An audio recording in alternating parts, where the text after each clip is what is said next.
that all the speakers have said how we can get information by learning either through our own belief system or through the media or various things like that.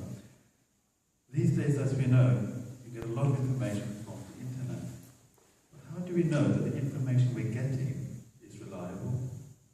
How do I know as an individual, and how will young adults know that the information they're getting can be trusted, is something valuable? How do they balance that information with other bits of information they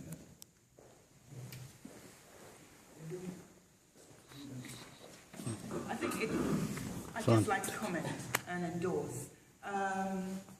Very relevant. I have two daughters, one of whom is on the front row, and I have a younger daughter who's just finished a degree in accountancy. And she was talking about that they are building, and she got this information from the internet, in America, concentration-type camps for when the population gets to...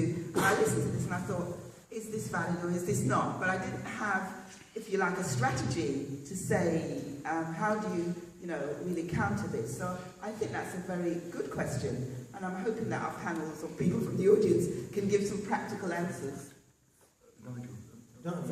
Yeah, go on, yeah. The question about freedom of the internet is quite an important one right now, particularly with things like WikiLeaks, Anonymous, the detention of Pirate Bay founders. The internet used to be the last bastion of free speech, and now the internet's being criminalised. It's a place where legislation actually resides. It used to be, and this is a limit on freedom of speech, I think. The information that you get from the internet is actually, in a sense, more reliable than what you get from the news, because the news, as gatekeepers of media, have an agenda. They have a clear agenda, and as said earlier, they've got a clear motive financially to report a certain agenda.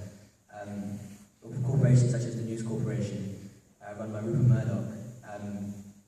Example of Rupert Murdoch's negative intervention in the internet was this year, actually, when they found out that Rupert Murdoch had hired 100 staffers to go on the internet and respond to criticism of Fox News themselves under anonymous names. This is a clear example of corporations taking a negative stance on the internet and trying to interfere with what the internet is, and that is the People's Forum for Opinions.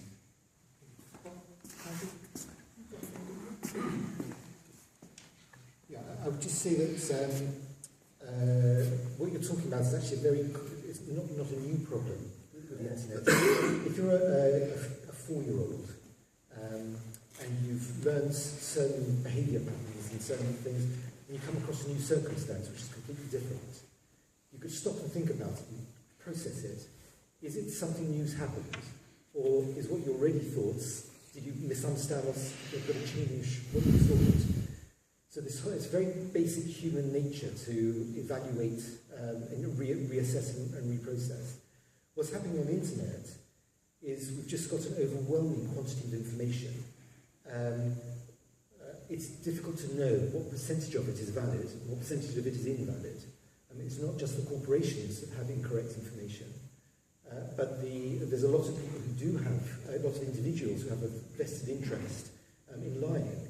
I just give a good example. The very first talk I ever gave on Islam, I wanted to tie in Islam